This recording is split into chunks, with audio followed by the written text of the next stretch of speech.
Bonjour tout le monde, nous avons une séance de grammaire, en particulier le passage du discours direct au discours indirect. L'auteur pour raconter varie ou bien multiplie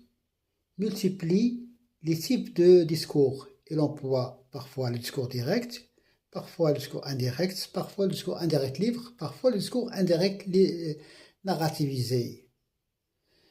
Alors, et tout ça pour varier, pour qu'il y ait non pas seulement une seule voix qui parle, mais plusieurs.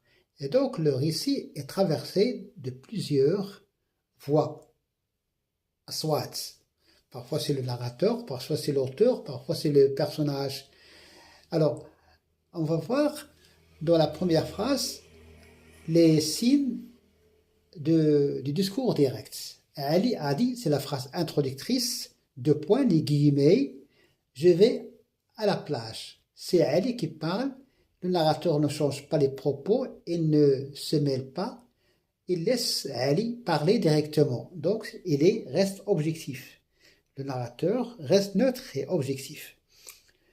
Quand il attribue la phrase de Ali à son compte, au discours indirect, ça va être Ali a dit, donc on ne touche pas à la phrase introductrice, Ali a dit, c'est invariable. Ali a dit qu'il allait à la plage. On voit bien la disparition des deux points et des guillemets. Nous avons le je qui devient il et je vais le présent qui devient imparfait, il allait. Les joueurs répondirent, nous avons ici le verbe répondre au passé simple, donc il y a un changement au niveau des temps. Les joueurs répondirent, nous serons prêts pour le match.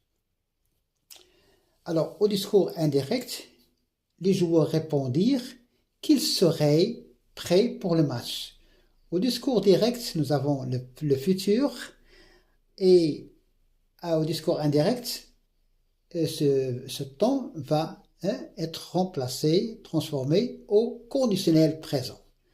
Alors, qu'ils seraient prêts pour le match. Donc, le présent devient imparfait, le futur devient conditionnel. On va voir la troisième et dernière phrase.